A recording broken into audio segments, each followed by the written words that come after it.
Good afternoon, everyone. Before we start the briefing, I request everyone to keep their phone on silent mode. So good afternoon and welcome once again to the press briefing by the Union Ministry of Health and Family Welfare. For today's briefing, we have Dr. Paul, Member Health Niti Aayog, Joint Secretary Health Ministry Shri Lava Agarwal, and the Director of the AIIMS, Dr. Guleria. After the briefing, we will take a few questions. And now over to you, Shri Agarwal. Good evening friends, हम आप लोगों को कोविड-19 की वर्तमान परिस्थिति के बारे में बताना चाहेंगे। अगर हम देखें तो आज देश में करीब 15.1% केसेस एक्टिव केसेस की दृष्टि में आते हैं। वह करीब 36,73,000 केसेस हैं। देश में रिकवरी अराउंड 83.8% हो चुकी है। 2 करोड़ से अधिक लोग रिकवर होकर घर पर वापस जा चुके हैं। यहाँ मुख्य विषय हम आप लोगों की दृष्टि में लाना चाहेंगे कि हम पिछले 12 दिनों से एक्टिव केसेस में एक कमी देख रहे हैं। 3 मई में जो कि 17.13% एक्टिव केसेस थे, वह घटते घटते अब 15.1% हो चुके हैं। इसी तरीके से 3 मई से एक रिकवरी में भी हम एक ग्रोथ देख रहे हैं, जहां हमारी रिकवरी परसेंटेज ओवरऑल अराउंड 81.7% थी, वह बढ़ते बढ़ते 83.83% के करीब हो चुकी है। पिछले ऑलमोस्ट 4 से 5 दिनों में हम देखते हैं कि हमारे रिकवर्ड केसेस एक्टिव केसेस से बढ़कर आ रहे हैं और हमारी एवरेज वीकली रिकवरी में भी 11% इम्प्रूवमेंट हुआ है, जो कि करीब 3,20,000 था, वह बढ़कर 3,57,000 केसेस हो चुका है। एक और दृष्टि से अगर हम डेटा को एनालाइज करें तो पाते हैं कि 75% हमारे केसेस अभी भी 10 स्टेट से आ रहे हैं और 80% एक्टिव केसेस 12 स्टेट्स में हैं। साथ ही एक पॉजिटिव डेवलपमेंट यह भी है कि कंटेनमेंट एफर्ट्स के द्वारा फील्ड में हम इम्प्रूवमेंट पा रहे हैं और देश की पॉजिटिविटी पिछले 5 दिनों से 20% से कम पाई जा रही है। अगर हम डेटा को एनालाइज करें तो पाते हैं कि एक प्लेटोइंग और एक डिक्रीजिंग ट्रेंड केसेस में नोट किया जा रहा है और आज देश में 3,26,000 के करीब केसेस टोटल रिपोर्ट हुए हैं। इसी के साथ ही हम अगर एनालाइज करें कि देश में एक्टिव केसेस किस तरह से फैले हुए हैं, तो हम देखते हैं कि 1 लाख से अधिक एक्टिव केसेस अभी 11 स्टेट्स में हैं। 50,000 से 1 लाख एक्टिव केसेस 8 स्टेट्स में पाए जा रहे हैं और 17 स्टेट्स ऐसी हैं जहां 50,000 से कम एक्टिव केसेस हैं। यहाँ मैं आप लोगों की दृष्टि में लाना चाहूँगा कि पिछली बार जब हम प्रेस कॉन्फ्रेंस के माध्यम से मिले थे, तब देश में ऐसी स्टेट्स 12 थी जो घटकर अब 11 रह गई हैं, जिसमें कि हरियाणा के ओवरऑल एक्टिव केसेस 1 लाख से कम हो चुके हैं। इसी के साथ ही जो कि स्टेट 50,000 से 1 लाख एक्टिव केसेस के बीच में थी, वह 8 स्टेट्स हैं, जिसमें हरियाणा ऐड हुई है, लेकिन दूसरे स्थाई पर झारखंड में केसेस 50,000 से कम हो चुके हैं।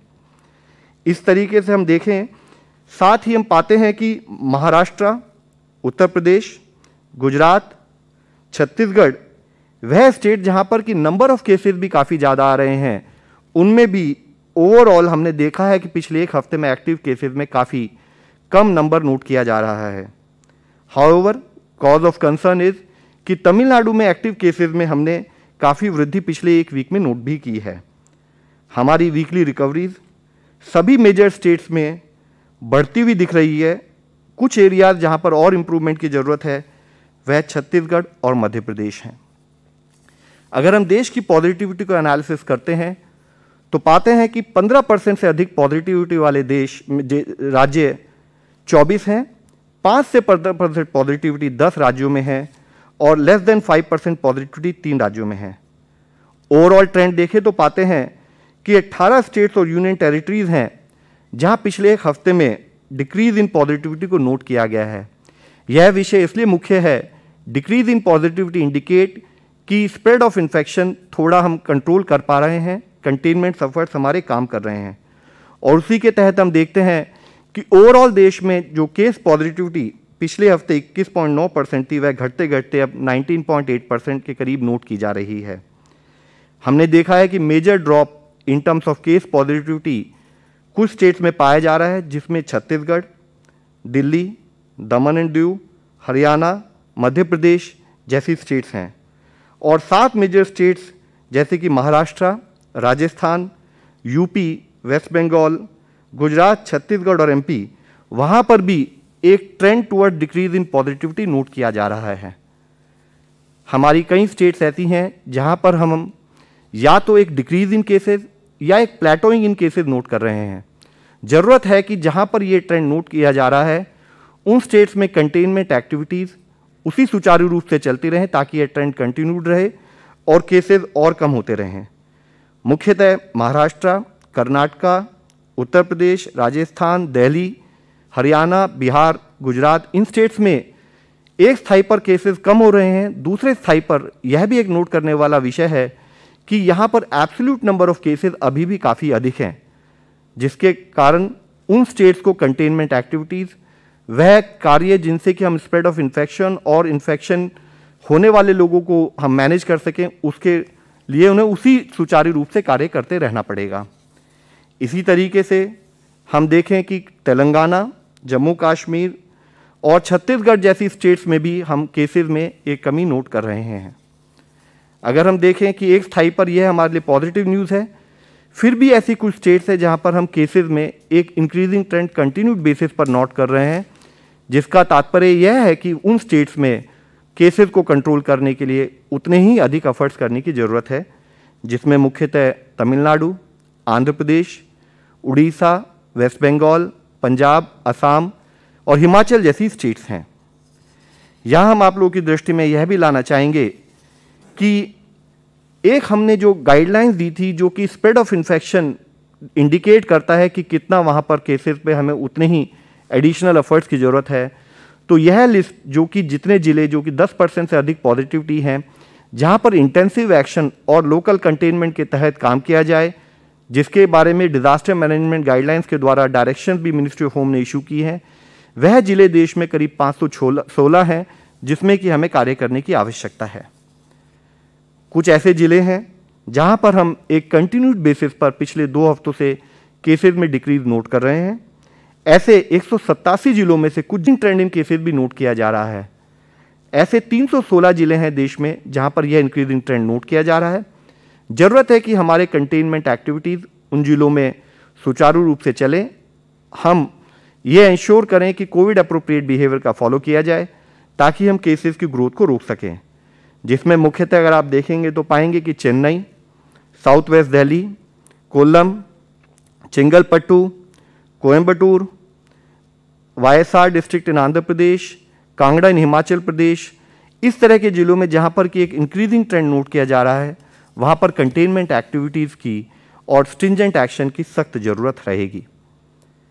ओवरऑल देश की वैक्सीन कवरेज देखें तो पाते हैं कि हमारे देश ने जो अब तक वैक्सीनेशन कवर किया है उसमें 18 करोड़ डोजेज दी जा चुकी हैं, जिसमें people above 45 years of age 13.74 crore doses, health care workers 1.62 crore doses, इसी तरह से फ्रंटलाइन वर्कर्स 2.25 करोड़ डोजेज, और वह आयु वर्ग 18 से 44 जो आयु वर्ग है उसमें करीब 42.59 लाख डोजेज दी जा चुकी हैं।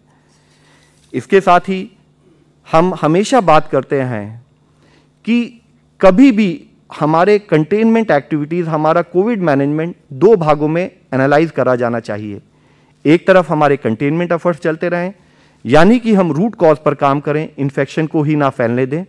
दूसरी तरफ हमारी मेडिसिन व्यवस्था, मेडिकल इंफ्रास्ट्रक्चर सुचारू रूप से जो केसेस अगर पॉजिटिव हो भी उनको समय पर मैनेज करें ताकि वे केसेस भी रिकवर हो सकें।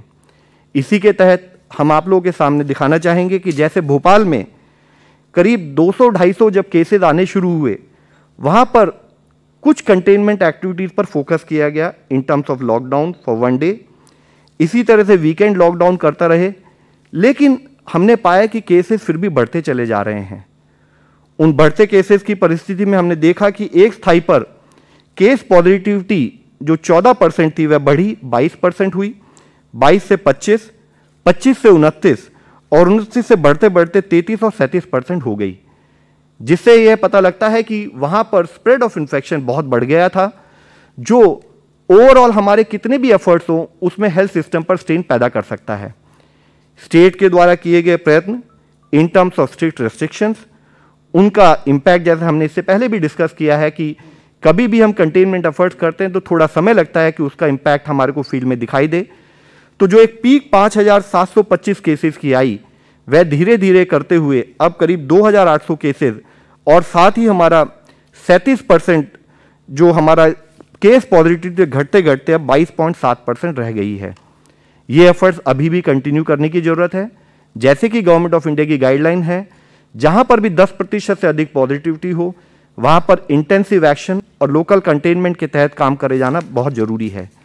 यहां यह समझने की जरूरत अति आवश्यक है कि जब भी हम कंटेनमेंट पर काम करें तो हम ऑल कंपोनेंट्स ऑफ कंटेनमेंट पर काम करने की अति आवश्यकता है। यानी कि अगर हमने मान लीजिए मास्क का इस्तेमाल किया लेकिन 2 गज की दूरी नहीं रखी, इसी तरह से हमने रेस्ट्रिक्शंस और इंटरमिंगलिंग को एक जगह पर स्टॉप किया लेकिन दूसरी जगह पर स्टॉप नहीं किया, तो हम उस सिचुएशन में आ सकते हैं कि यहां पर हमने केस को कंटेन किया, इन्फेक्शन के स्प्रेड को रोका, लेकिन दूसरी जगह पर वह इन्फेक्शन का स्प्रेड फिर हो सकता है। तो हमारा एक कॉम्प्रिहेंसिव अप्रोच के तहत फील्ड पर काम हो, जिसके लिए हमने मिनिस्ट्री ऑफ होम की तरफ से, मिनिस्ट्री ऑफ हेल्थ की तरफ से स्टेट्स को रिक्वायर्ड गाइडेंस भी प्रोवाइड की है। आज एक स्थाई पर जब हम अपने घरों में रह रहे हैं रिलेटिवली, हमारे को जरूरत है कि हम एक ऐसा मैकेनिज्म भी क्रिएट करें कि रेगुलर मेडिकल संबंधित गाइडलाइंस, रेगुलर मेडिसिन संबंधित जो हमें जानकारी या कोई हमारी डॉक्टर से अगर हमें संपर्क करना हो तो हम घर पर रहकर भी उसे कर सकें। उनको ओपीडी दी जा रही है, और जिसमें हम फाइनल ईयर के एमबीबीएस स्टूडेंट्स को भी इस्तेमाल कर रहे हैं, उनका भी हेल्प ले रहे हैं ताकि हम पेशेंट्स को स्क्रीन कर सकें। इस सर्विस के 2 कंपोनेंट हैं, एक पेशेंट टू डॉक्टर यानी कि ओपीडी सर्विसेज, एक doctor to doctor consultation. Patient to doctor services अभी 28 राज्यों में चल रही हैं, जिसमें 17,000 से अधिक डॉक्टर्स इन्वॉल्व हैं। इसी तरह डॉक्टर टू डॉक्टर सर्विसेज 22 राज्यों में चल रही हैं, जिसमें 21,000 के करीब डॉक्टर्स लोग इन्वॉल्व हैं। अब तक अगर हम देखें तो पाते हैं कि पेशेंट टू डॉक्टर में 30 लाख से अधिक कंसल्टेशंस हो चुके हैं, और इसी तरीके से डॉक्टर टू डॉक्टर कंसल्टेशन में भी करीब 19.7 लाख कंसल्टेशंस हो चुके हैं। यहां हम आप लोगों की दृष्टि में लाना चाहेंगे, पेशेंट टू डॉक्टर कंसल्टेशन का बड़ा सिंपल सा प्रोसेस है। इसमें आप हमारी वेबसाइट पर जा सकते हैं, ई संजीवनी ओपीडी पर। वहां पर आप अपना वेरीफाई करेंगे एक मोबाइल नंबर, उसके बाद एक टोकन आपके लिए जनरेट किया जाएगा जो भी पेशेंट ये सर्विसेज चाहता है, और उसके बाद उन लोगों को एक वेटिंग टर्न मिलेगा, और जैसे ही एक डॉक्टर जो कि उस समय अवेलेबल हैं वो फ्री होंगे, तुरंत आप अपनी टेली कंसल्टेशन स्टार्ट कर सकते हैं। आज देश में 350 प्लस ओपीडी ऐसे सेंटर्स इस ई संजीवनी एप्लीकेशन द्वारा चलाए जा रहे हैं, जिसमें एम्स भटिंडा, बीबी नगर, कल्याणी, ऋषिकेश जैसे टर्चरी हाई केयर इंस्टीट्यूट्स भी सर्विसेज प्रोवाइड कर रहे हैं, और साथ ही ex armed force medical services के डॉक्टर्स भी सर्विसेज प्रोवाइड कर रहे हैं। हमारी यह मोबाइल एप्लीकेशन भी अवेलेबल है, जिसके अभी तक 10 लाख से ज़्यादा डाउनलोड हो चुके हैं। हम आपके द्वारा सबसे यही रिक्वेस्ट करना चाहेंगे, इन सर्विसेज का इस्तेमाल करते हुए जब आप अपने घर पर रहें, आपको मेडिकल संबंधित कोई भी गाइडेंस चाहिए, आप इन सर्विसेज का इस्तेमाल कर सकते हैं।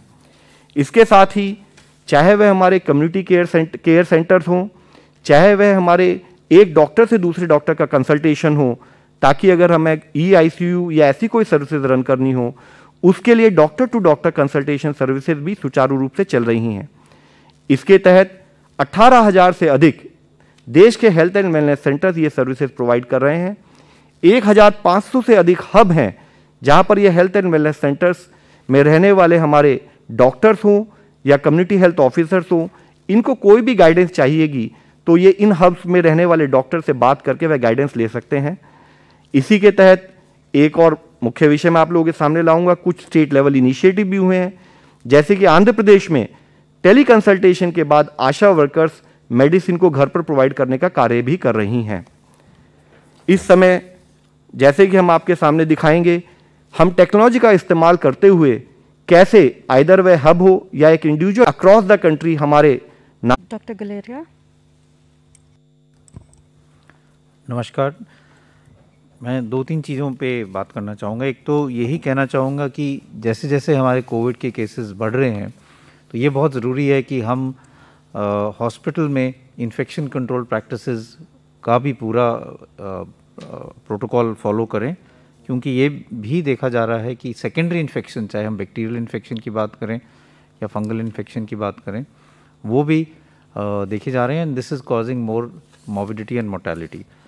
तो चाहे भीड़ की बात हो, चाहे डिसइंफेक्शन की बात हो, चाहे अप्रोप्रिएट बायोमेडिकल वेस्ट की बात हो, that is also something which is very important. एक और जो विषय इम्पॉर्टेंट है इसी में इन्फेक्शन के पॉइंट ऑफ व्यू से, वो है जो हम कहते हैं CAM, Covid associated mucormycosis. Mucormycosis एक फंगल इन्फेक्शन है। इसके जो स्पोर्स हैं इस फंगस के, वो मिट्टी में भी पाए जाते हैं, हवा में भी पाए जाते हैं, कुछ हद तक ये कहते हैं कि फूड में भी पाए जाते हैं। लेकिन ये फंगस जो है लो विरुलेंस है, यूजली इन्फेक्शन नहीं करता है। और अगर हम कोविड से पहले की बात करें तब भी ये फंगल इन्फेक्शन देखा जाता था, लेकिन इसकी इंसिडेंस बहुत कम थी और रेयर इन्फेक्शन था। उन लोगों में देखा जाता था जिनकी शुगर बहुत ज़्यादा है, डायबिटीज़ अनकंट्रोल्ड है, या जिनको ट्रांसप्लांट हुआ और फिर वो इम्यूनोसप्रेसेंट ड्रग्स पे जिससे उनकी इम्यूनिटी कम है, या कैंसर के ऐसे पेशेंट्स हों जो कीमोथेरेपी पे हैं। आम लोगों में ये यूजली नहीं पाया जाता था, तो इसलिए नई बीमारी नहीं है। लेकिन कोविड के कारण और कोविड की ट्रीटमेंट के कारण इसके केसेस अब काफ़ी ज़्यादा देखने में आ रहे हैं।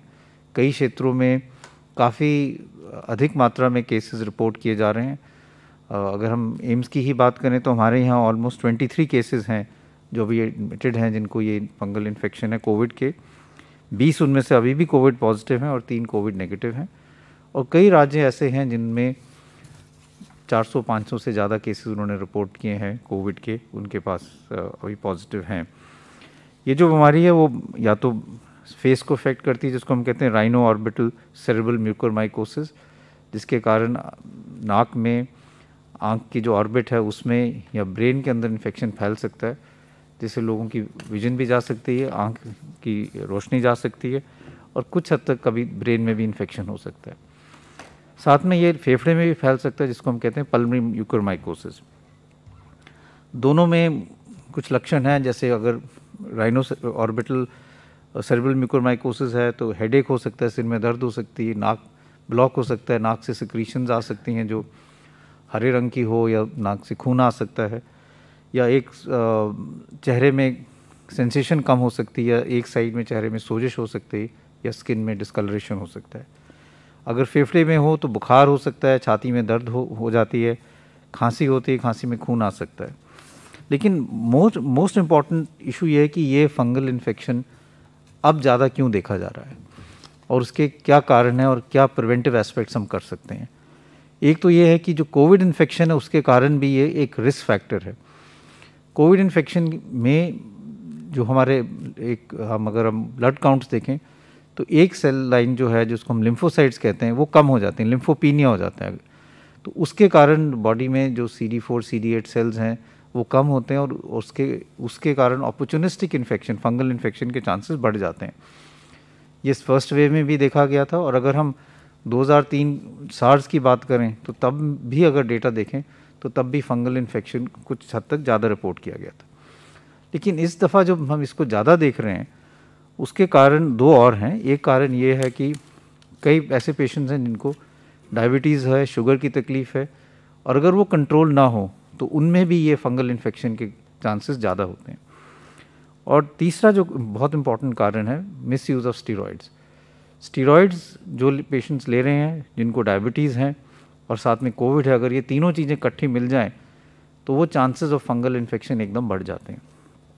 इसलिए इसको रोकने के लिए सबसे पहले तो मिस यूज़ ऑफ स्टीरॉइड जो है वो हमें कम करना पड़ेगा। और जैसे पहले भी कहा था कि जो पेशेंट जिनको माइल्ड डिजीज़ है, जिनको ऑक्सीजन की ज़रूरत नहीं है और जिनको अर्ली स्टेज में जो कोविड इन्फेक्शन है, उनमें स्टीरॉइड देने से नुकसान ज़्यादा है, फ़ायदा कोई नहीं है।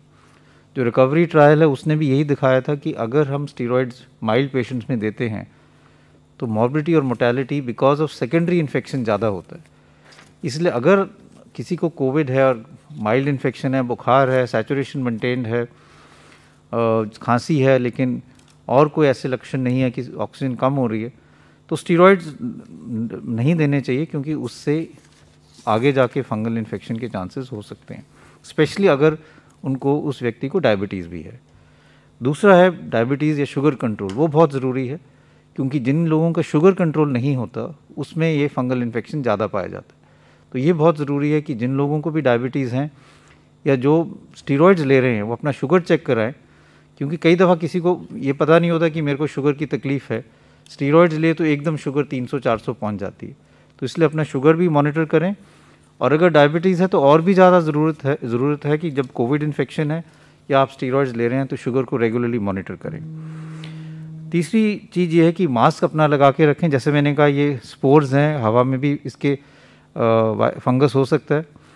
मास्क लगाना ज़रूरी है, स्पेशली अगर आप कोई कंस्ट्रक्शन साइट पे जा रहे हैं जहाँ पे इसके फंगस के चांसेस ज़्यादा हो सकते हैं। तो ये बहुत ज़रूरी चीज़ है कि अगर हम स्टीरॉयड ले रहे हैं तो उसको मिसयूज़ ना करें। दूसरा ये इंपॉर्टेंट चीज़ है, स्टीरॉयड्स का डोज जो है, हाई डोज स्टीरॉयड्स कई दफ़ा दिए जाते हैं, उसका भी कोई फ़ायदा नहीं है। डेटा यही कहता है कि mild to moderate dose steroids are good enough. अगर हम बहुत हाई डोज स्टीरॉयड्स देंगे तो शुगर भी बढ़ेगी, इन्फेक्शन के चांसेस भी बढ़ेंगे। तीसरा ये कि डेटा ये भी शो करता है कि 5 से 10 दिन तक मैक्सिमम स्टीरॉयड्स की ज़रूरत पड़ती है मेजॉरिटी ऑफ कोविड पेशेंट्स में। बहुत लंबे टाइम स्टीरॉयड्स देने से भी sugar control becomes more difficult, और ये जो फंगल इन्फेक्शन है इसके चांसेस भी बढ़ जाते हैं। तो मैं यही कहना चाहूँगा कि इनके केसेस अब ज़्यादा रिपोर्ट किए जा रहे हैं, and we must work aggressively कि हम इसके केसेस कम करें। और दूसरी ये भी इम्पॉर्टेंट चीज़ है कि इसको सस्पेक्ट जल्दी किया जाए, जिससे आगे जाके लॉस ऑफ विजन या और कोई सीरियस इन्फेक्शन ब्रेन में ना हो। तो इसलिए अगर आपको जब भी कोई पेशेंट डिस्चार्ज होता है तो जो मैंने लक्षण बताएं, अगर किसी को कोई भी ऐसे लक्षण हो तो डॉक्टर से ज़रूर संपर्क करें, अपना शुगर कंट्रोल करें, और अपनी स्टीरॉयड्स अगर अननेसेसरी हैं तो उसको बंद करना चाहिए। फाइनली मैं एक ये कहना चाहूँगा कि as part of ongoing activities, क्योंकि हम ये चाह रहे हैं कि Covid management should now reach out to all parts, specially rural India. तो रूरल इंडिया में कोविड मैनेजमेंट के लिए ट्रेनिंग के लिए ministry of health and family welfare और एम्स न्यू दिल्ली ने प्रोग्राम शुरू किए थे 30 अप्रैल से 13 मई तक। मेंटरिंग इंस्टीट्यूट्स के लिए नेशनल सेंटर्स ऑफ एक्सीलेंस जो रीजनल और स्टेट लेवल पे हैं, और उसमें कई चीज़ों पे वेबिनार्स हुए हैं, होम आइसोलेशन पे, मेडिकेशन फॉर होम आइसोलेशन पे, प्लाज्मा पे, ऑक्सीजन पे, वेंटिलेशन और आईसीयू मैनेजमेंट पे, ट्रीटमेंट पे, टेस्टिंग पे भी हुआ है, डायबिटीज़ के मैनेजमेंट पे भी, और एक्सरे के और रेडियोलॉजी पे भी वेबिनार्स हुए हैं। अब इन रीजनल सेंटर्स को खुद आगे जाके वेबिनार्स करने हैं, और अपने एरिया में, चाहे वो प्राइवेट सेक्टर में हो या पब्लिक सेक्टर में हो, सब डॉक्टर्स को वहाँ ट्रेन करना है, जिससे रूरल इंडिया में भी कोविड मैनेजमेंट की पूरी स्ट्रैटेजी जो है वो एकदम परफेक्ट हो, और मैनेजमेंट जो है वो बिल्कुल आइडियल हो एज़ पर इंटरनेशनल गाइडलाइंस। तो ये 3 चीज़ें हैं, पर एक तो training and rural area, good infection control practice in hospital, और प्रिवेंशन ऑफ फंगल इन्फेक्शन जो हम ज़्यादा देख रहे हैं, और ये कोविड के साथ साथ इसके इंसिडेंट्स बढ़ रहे हैं, of mucormycosis. Thank you very much. Doctor Paul. धन्यवाद। Thank you doctor Guleria, thank you Lav, thank you team. आज जो पैंडेमिक की सिचुएशन आपके सामने प्रस्तुत की गई है, उसमें एविडेंट हो रहा है कि किसी हद तक स्टेबलाइजेशन पैंडेमिक की इस वेव की दिखाई पड़ रही है। कुछ स्टेट्स में ये क्लियर पैटर्न है, कुछ में अभी भी कंसर्न है, और कुछ में ये भी है कि बढ़ने की तरफ भी है। मिक्स्ड पिक्चर है हमारे सामने, but overall the situation is stabilizing, and we hope and we will work toward ensuring further stabilization and a rapid decline of this pandemic. इस वेव में एक स्टेज पे लगभग 40 लाख एक्टिव केसेस थे, अभी 36-37 के आसपास हैं। देश ने इतने बड़े एक्टिव केसेस को संभाला। कमियों की बात हम कर सकते हैं, लेकिन ओवरऑल इतनी बड़े एक्टिव केसेस आए, इतनी बड़ी वेव आई, चल भी रही है, देश ने इसको संभाला और बहुत हद तक उनकी रिकवरीज हुई और very fortunately case fatality rate has been stable. Case fatality rate is stable. This is a big achievement in its own right, reassures us. Much more can be done, should be done, will be done. It is the work of the nation. It's the collective work of a great country, all the states, union government, districts, people and stakeholders.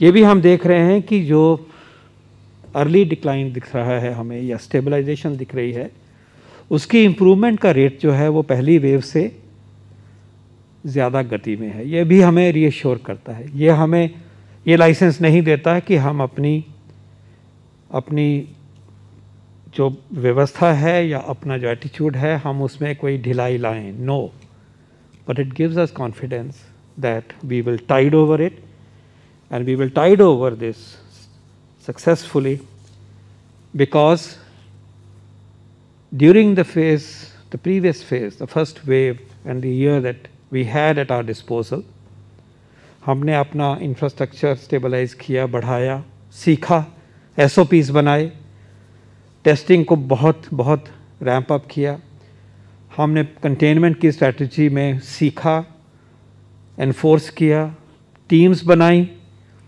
Clarity हुई, scientific processes को adopt किया. ये सब काम आ रहा है. Ventilators पहुँचे जहाँ पहुँचने चाहिए, PPE अवेलेबल हुआ, दवाइयाँ उपलब्ध हुई, ट्रेनिंग हुई और सबका मनोबल, टीम्स का मनोबल ऊंचा रहा. तो ये कॉन्फिडेंस आता है इस तैयारी के बल पे भी, और देश को एकजुट होकर लड़ने की जो ताकत है, जज्बा है, उससे भी आता है. और भागीदारी है इसमें राज्यों की और केंद्र की. मैंने SOPs की बात कही, पीपल्स पार्टिसिपेशन, हम जानते हैं हम कैसे इसको लड़ें. हमने जो रिस्ट्रिक्शंस आई उनको अपनाया, उनको इन्फोर्स कर रहे हैं. अपनी जगह पे वो उसका इफ़ेक्ट हो रहा है. कंटेनमेंट जोन्स को जो अपनाया, माइक्रो कंटेनमेंट जोन से हमने सीखा, और वो आगे जब पेंडेमिक सेटल होगी और भी उसकी इम्पोर्टेंस बढ़ जाएगी. तो ये सब जो collective wisdom, collective capability, collective insights, collective tools that are available to us are coming in good stead in this phase, and we are fighting this battle with strength, resilience and confidence.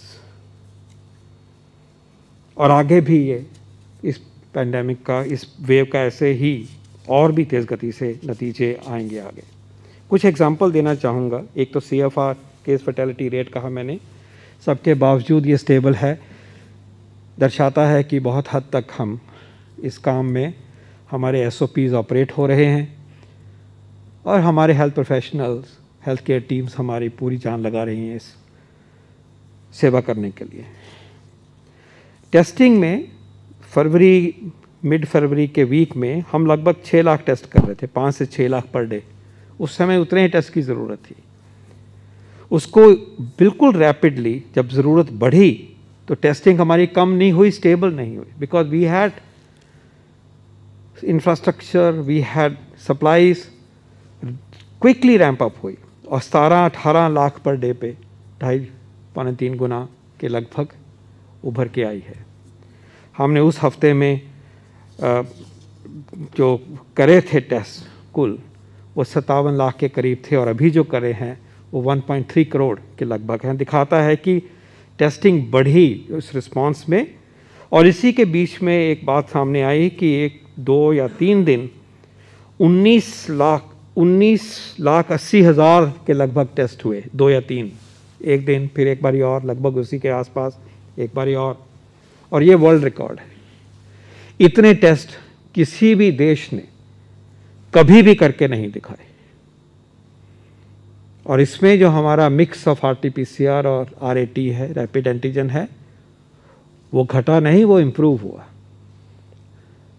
हम 70% को proportion लेके चलते हैं कि पहुंचना है, और clearly आज 60% है, और इतने तेज़ गति से बढ़ाते हुए भी इसको दिखाया, स्टेबल रखा। और ये उसका नतीजा है, उन प्रयत्नों का नतीजा है जो कि अभी तक देश करता रहा है, और वो जो सब कुछ संजोया है ताकत अपनी, वो काम में आ रही है। अब मैं दूसरे मुद्दे पे आना चाहूँगा। 2 नैरेटिव्स हैं वैक्सीनेशन से related, I like to take them up now. पहला है, ये कहा जा रहा है कि कोवैक्सीन की जो हम टाई अप्स की बात मैंने पिछली बार इस मंच से करी थी, वो किसी ने कुछ हफ्तों पहले कहा तो इसलिए हो गए। ऐसा नहीं है, ऐसे टाई अप्स नहीं होते, कॉम्प्लेक्स टेक्नोलॉजीज ऐसे ट्रांसफ़र नहीं होते। एक वैक्सीन को पूरी जर्नी सीड से, बीज से वैक्सीन पहुंचने तक 70-75 दिन लगते हैं, लेकिन वो टेक्नोलॉजी ट्रांसफ़र भारत बायोटेक ने सरकार के साथ, सरकार की गाइडेंस के साथ, मदद के साथ, 3 PSUs के साथ जो करा है, वो कई महीनों से वो काम चला हुआ था। हमारी टीम्स गईं, असेसमेंट्स हुई, बैठे आपस में देखा कि क्या करना होगा, एग्रीमेंट हुआ कि हम ये टेक्नोलॉजी संभाल सकते हैं, टेक्नोलॉजी के बारे में सिखाया गया, बताया गया। तो ये उन प्रयत्नों का नतीजा है कि पिछले महीने ये सारा जो अरेंजमेंट है ये पूरी तरह से सशक्त हुआ है, फॉर्मलाइज हुआ है, और इसमें जो फंडिंग की ज़रूरत है 3 PSUs की, फॉर एग्जाम्पल 150 करोड़, उसका प्रावधान जो है वो भी किया गया है। ये अपने ही PSUs हैं, हैफकिन है, इंडियन इम्यूनोलॉजिकल है हैदराबाद में, हैफकिन मुंबई में है, ये महाराष्ट्र सरकार का है, और एक बिबकॉल नाम से एक PSU है बुलंदशहर में, यूपी में। तो कहने का तात्पर्य ये है कि ये ओपन माइंड और पार्टनरशिप की सोच कि देश का बना हुआ वैक्सीन, कोवैक्सीन, और इंस्टीट्यूशंस भी और बनाएं, ऑर्गेनाइजेशंस बनाएं, ये कोशिश जो है अब फ्रूटफुल हुई है। इसके पीछे सोच है, तैयारी है, मेहनत है, और पूरा काम है। इसके अलावा भी आगे भी इस वैक्सीन का और कहाँ पे निर्माण हो सकता है, वो कार्रवाई भी चली है। जब वो कंक्लूजन पे पहुँचेगी वो भी आपके समक्ष लाई जाएगी, including trying to get it into other private players as well. लेकिन ये भी याद रहना चाहिए कि इस वैक्सीन का एक महत्वपूर्ण बिंदु ये है कि ये ऐसा वैक्सीन नहीं है कि किसी भी लेबॉरेटरी में बन जाएगा। ये लाइव वायरस, जिंदा वायरस को डील करता है, उसको फिर इनएक्टिवेट किया जाता है, और ये काम बहुत ही सोफिस्टिकेटेड बायोलॉजिकल सेफ्टी लेवल 3 की लेबॉरेटरी में होता है कि वायरस एस्केप करके कम्युनिटी में ना आ जाए, और जो काम कर रहे हैं साइंटिस्ट उनके ऊपर उसका प्रभाव ना हो। तो ऐसी फैसिलिटीज़ का निर्माण या जो एग्जिस्टिंग है उनको इस्तेमाल करना, ये एक फंडामेंटल प्रिंसिपल है। तो ऐसा वैक्सीन, ये टेक्नोलॉजी नहीं है कि कोई एकदम से बोले कि कल शुरू कर सकते हैं, जहाँ पे कि गारमेंट फैक्ट्री है फॉर एग्जांपल, ऐसे नहीं होता। तो ये कोशिश और जारी रहेगी, और जो हमारे सामने अब नंबर्स उमर्ज होते हैं कोवैक्सीन के, उस दिन तो मैंने समरी दिखाई थी, 1 करोड़ पर मंथ प्रोड्यूस हो रहा था, अब लगभग 1.5 करोड़ के करीब हो रहा है। ये 10 करोड़ तक पहुंचेगा, ये प्लान है। और सिर्फ भारत बायोटेक का, अभी वो जो दूसरे 3 जब जुड़ेंगे तो 13 करोड़ तक भी पहुंचेगा, और नियर फ्यूचर में अगर हम अगस्त की बात करें तो 7.5 करोड़ पहुंचेगा। तो ये एक प्लान एफर्ट है पार्टनरशिप के मॉडल में। हमने जो हमारे 2 वैक्सीन मैन्युफैक्चरर्स हैं उनके साथ हमारी relationship is that of partners. उन्होंने अपना वैक्सीन की स्टॉक पाइल भारत के लिए प्रस्तुत करी, पहले समक्ष रखी, उनके जो कॉन्ट्रैक्ट से उन्होंने ऑनर किया, मिलके किया, जितना भी किया।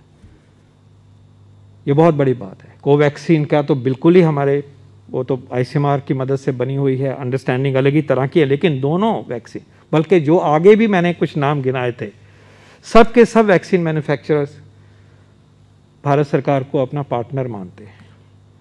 And then there is a ongoing continuous dialogue, experience sharing and facilitation in the spirit of serving this great nation. और इस तरह से दूसरा कोई नैरेटिव चले जो कि डिप्रेस करता है, डिमोरलाइज करता है ऐसी इंस्टीट्यूशंस को और साइंटिस्ट को, वो ठीक नहीं है। एक दूसरी बात कही गई, पिछली बारी हमने बात करी कि कोविशील्ड की डोज, सेकेंड डोज जो है वो 4 से 6 हफ्ते से बढ़ा के जब 6 से 8 हफ्ते की गई और उसके बाद उसको 12 हफ्ते की बात का नोटिस निकला था। यहाँ बैठे थे तो तभी वो अनाउंसमेंट पब्लिक डोमेन में गई थी।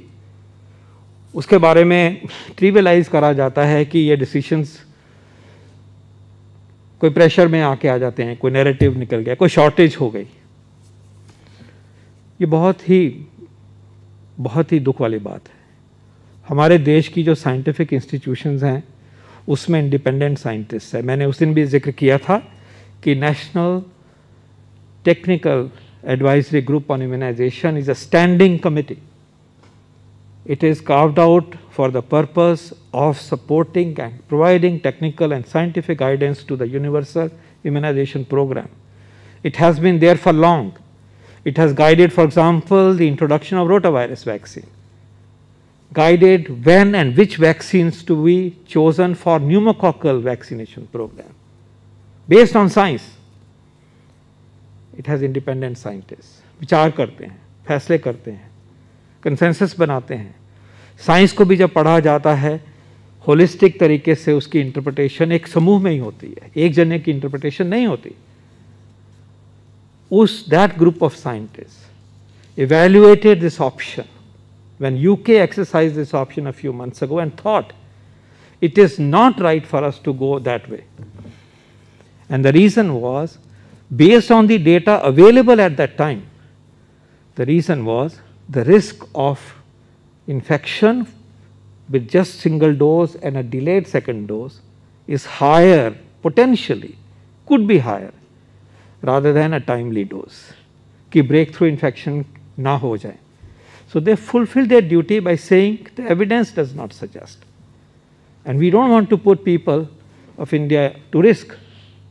और क्यों ये एविडेंस वीक था? क्योंकि ये जब स्टडीज हुई थी ये इस वैक्सीन की, तो जो स्टैंडर्ड प्रोटोकॉल था वो 4-6 हफ्ते वाला था, स्टैंडर्ड प्रोटोकॉल जिससे कि स्टडी हो रही है.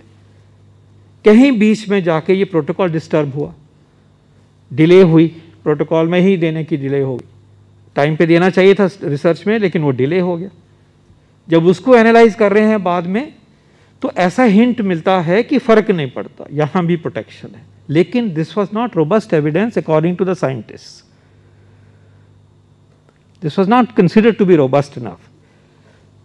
So they said, let's not risk in people of India to a surge of breakthrough infections. What is different now? In a way, अगर so called shortage की वजह से ही करना तो सूट करता था इंडिया को कि बढ़ा देते, लेकिन हम साइंस के आधार के ऊपर आगे जाने का जो हमारा रिजॉल्व है उसको रिस्पेक्ट किया. और उस टाइम पे जो जनरल लेस नैरेटिव है उसमें उसकी आलोचना हुई. और ये भी आपको मैंने याद दिलाया था पिछली बारी कि यूके ही एक ऐसा देश है जिसने ये 3 महीने इस तरह की बात करी. स्टैंडर्ड प्रोटोकॉल ये नहीं है. और उन्होंने फाइजर को भी 3 महीने करा, जिसका तो बिल्कुल ही नहीं है. कंपनी ने भी ऑब्जेक्ट करा. तो ये डिसीजन उन्होंने लिए, हम उसकी इज्जत करते हैं. उन्होंने अपने सर्कमस्टांसिस के हिसाब से और साइंटिफिक बेसिस के ऊपर लिए हैं, हम उसकी इज्जत करते हैं. लेकिन जो साइंस का जो समूह, हमारे साइंटिस्ट हैं, हमारे इंस्टीट्यूशंस हैं, उसके फैसलों को भी हमें मानना है. तो अब क्या अलग है? सवाल यह है कि अब उसमें क्या अलगाव है, फ़र्क क्या है? फ़र्क यह है कि जब यूके में ये 3 महीने वाला वैक्सीन का प्रोटोकॉल आ गया, अब लाखों को ये 3 महीने वाला प्रोटोकॉल मिला.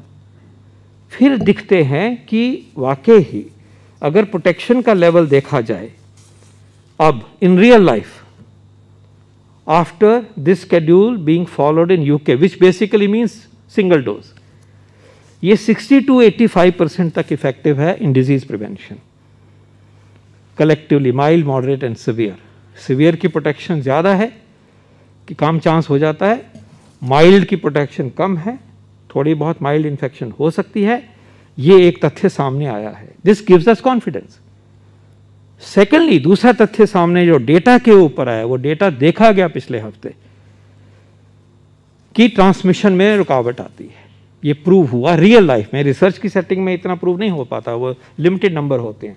एक वॉलंटियर यहाँ है, दूसरा तीसरे मोहल्ले में है, चौथा पांचवीं सिटी में है। लेकिन अब रियल लाइफ में देने से ये एविडेंस मिला कि ट्रांसमिशन में भी प्रभाव है, और रियल लाइफ में वो 85% प्रोटेक्शन नहीं है, 65 to 85 है माइल्ड में, और सीवियर में लगभग। तो ब्रॉडली स्पीकिंग ये उनकी असेसमेंट है, ये सिंथेसिस है, इसकी डिटेल जो साइंस है वो भी अवेलेबल है। तो उसके बेस पे कॉन्फिडेंस मिला हमारी कमेटी को कि हम ये फैसला अब दे सकते हैं।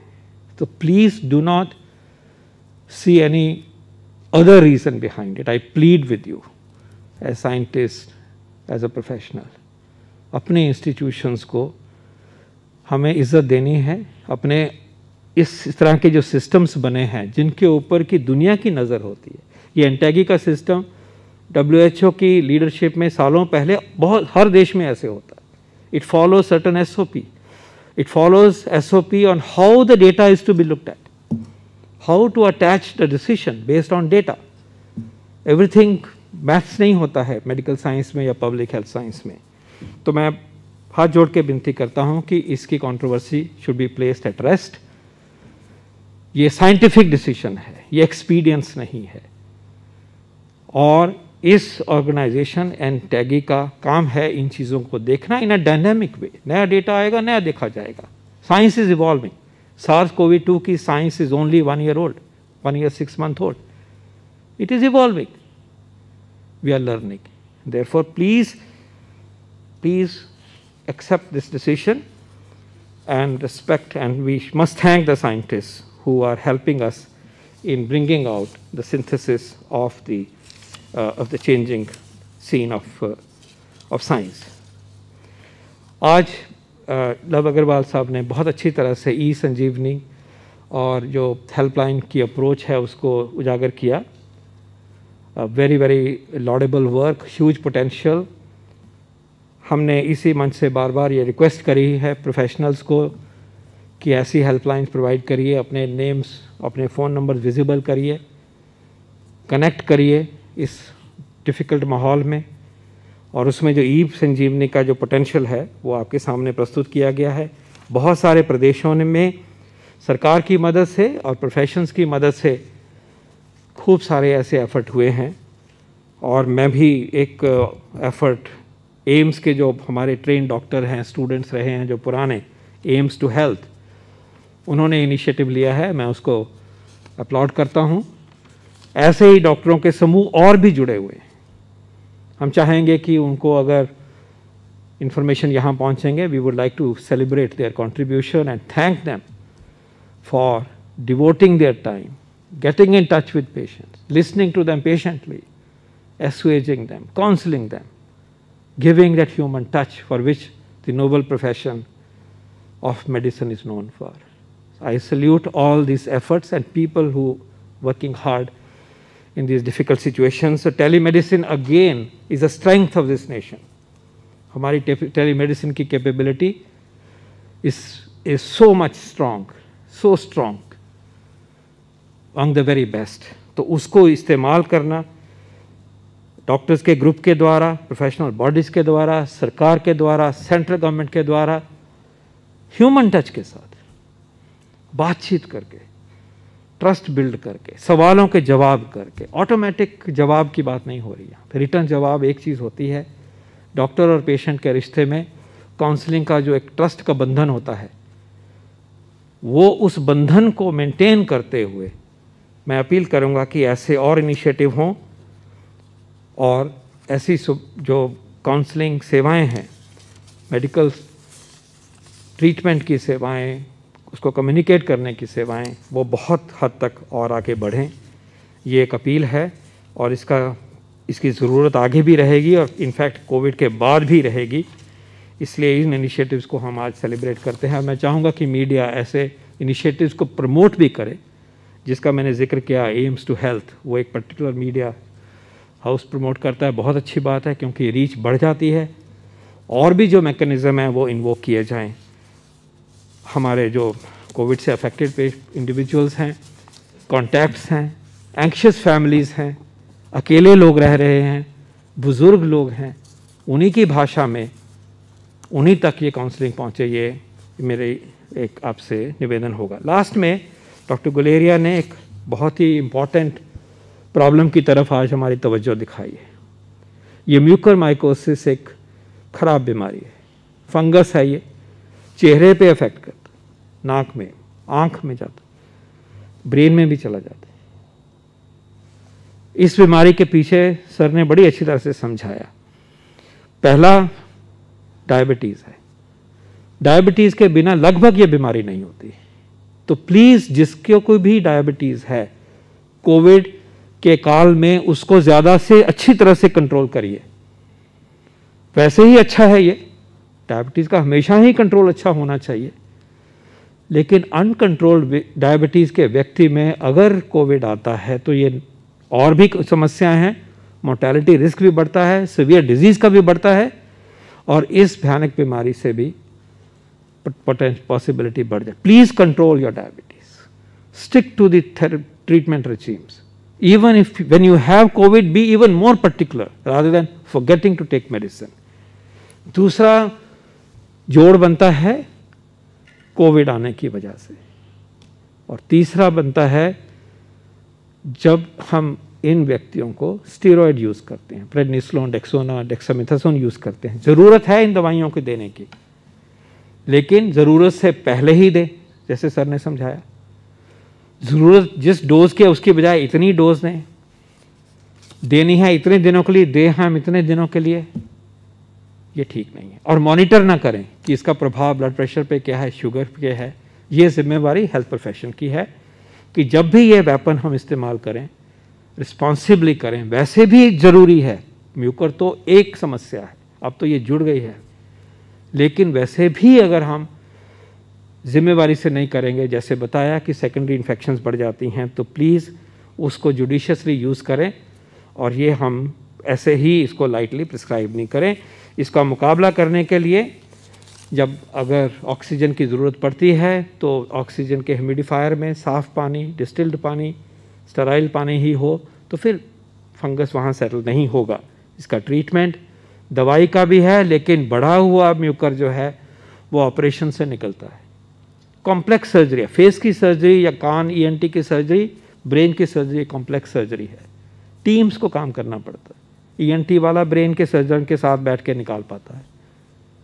तो एक तरफ तो हमें सिस्टम को तैयार करना पड़ेगा कि ये जब हो, जहाँ हो, उसमें हम इसका मुकाबला कर सकें, ट्रीट कर सकें, लेकिन ये प्रिवेंट होना चाहिए, ये प्रिवेंट होना चाहिए।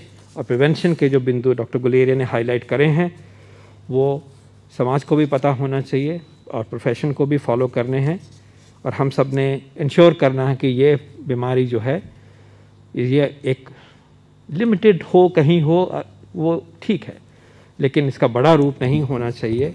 ये हमारी एक बहुत इंपॉर्टेंट प्रायोरिटी है, नई ये प्रायोरिटी निकल के आई है, और इसका हमने मुकाबला करना है। बहुत बहुत धन्यवाद। Thank you doctor Paul. इसके पहले कि मैं अपने मीडिया सहयोगियों से सवाल लूं, एक ऑनलाइन सवाल आया है डॉक्टर पॉल आपके लिए, अगर आप इसका जवाब दें तो। दिल्ली एनहांस्ड वैक्सीन के डोजेस मांग रहा है, पर जो डेटा हैं वो दिखाते हैं कि जो कवरेज है फ्रंटलाइन वर्कर्स और हेल्थ केयर वर्कर्स का, वो नेशनल एवरेज से भी कम है। क्या आप इसके बारे में कुछ जानकारी देना चाहेंगे? वैक्सीन की उपलब्धता जी सब प्रदेशों में, सब शहरों में, सारे देश में धीरे धीरे बढ़ रही है और भी बढ़ेगी। जो बन रही है वो राज्यों के साथ शेयर हो रही है, और जो प्राइवेट चैनल है उसमें उपलब्ध हो रही है in systematic way under our policy. लेकिन उसका इस्तेमाल ठीक तरह से हो, तेज़ गति से हो, ये भी हमारी सबकी जिम्मेवारी है। और अगर हम ये सवाल के उपलक्ष्य में देखते हैं कि हेल्थ वर्कर का कवरेज जो है सारे देश में सिंगल डोज का कवरेज अब 89% है, जो मेरे सामने डेटा दिया गया है, और राजस्थान में 95%, मध्य प्रदेश में 96, छत्तीसगढ़ में 99 हो गया है, दिल्ली में ये प्रतिशत 78 है, 10%, 11% बिलो द एवरेज। इसका ठीक होना चाहिए। एक लिमिटेड प्रदेश है, लिमिटेड पॉपुलेशन है, वेल कनेक्टेड है, तो इसको डेफिनेटली हम अपील करेंगे कि हेल्थ वर्कर के जो कवरेज है, जो कि हम जनवरी से चले हुए हैं इस काम पे, इसको इस 78% से बढ़ा के 95 और 100% की तरफ आना चाहिए। सभी प्रदेशों में आना चाहिए और दिल्ली में भी आना चाहिए। यही मेरा निवेदन होगा। Now the questions from the media. Brahm Prakash ji.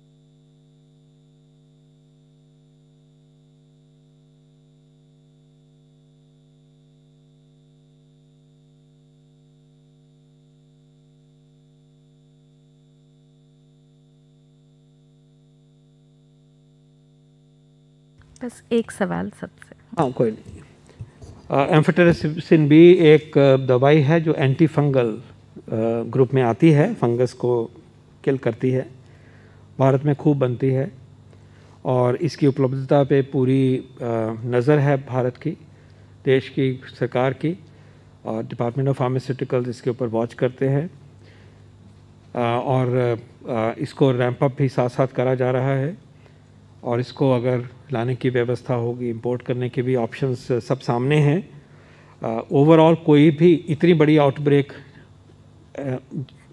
इतनी नहीं है कि हमारे पास इसकी किल्लत हो जाए, लेकिन इस बीमारी में 500 केस होना भी देश में या 1500 होना भी जो है वो ठीक नहीं है।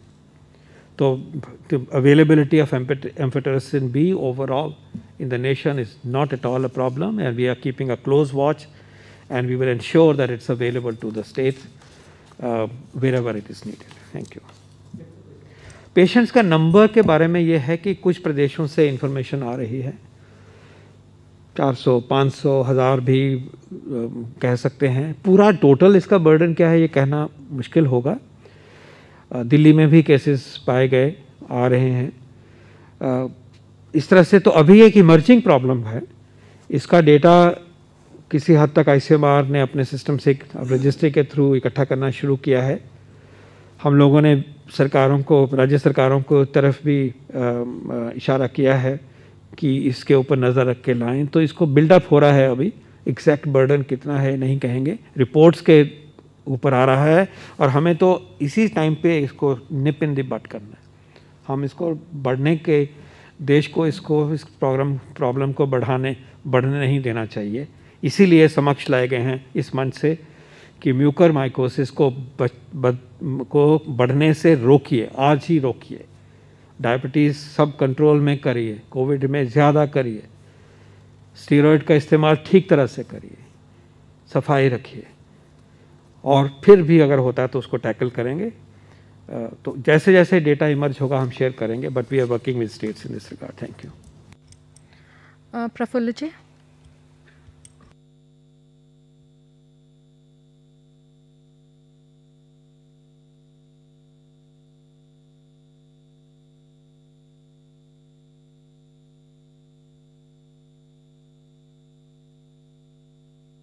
देखिए, उन्होंने, जैसे मैंने शुरू में कहा, वो फैसले अपने देश के माहौल के हिसाब से ले रहे हैं, अपने देश की साइंस, एपिडेमियोलॉजी और जो भी पूरा डायनामिक सिचुएशन है उसके हिसाब से ले रहे हैं।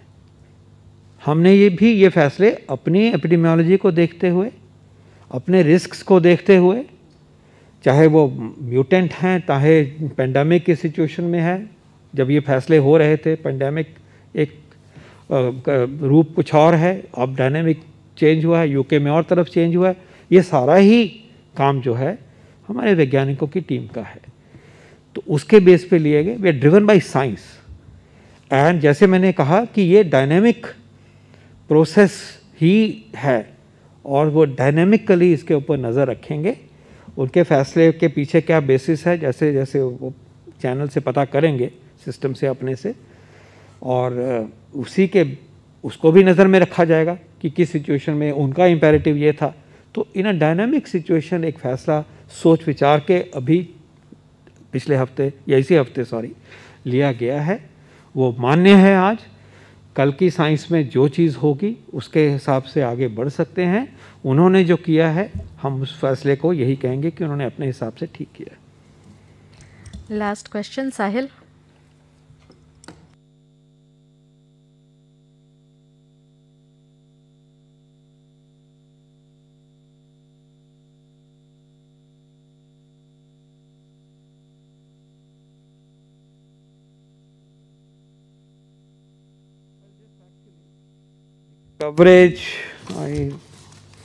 The coverage of frontline workers overall, one dose for our country is 82%, and Gujarat is 93%, Rajasthan is 91%, Madhya Pradesh 90%, well above the average.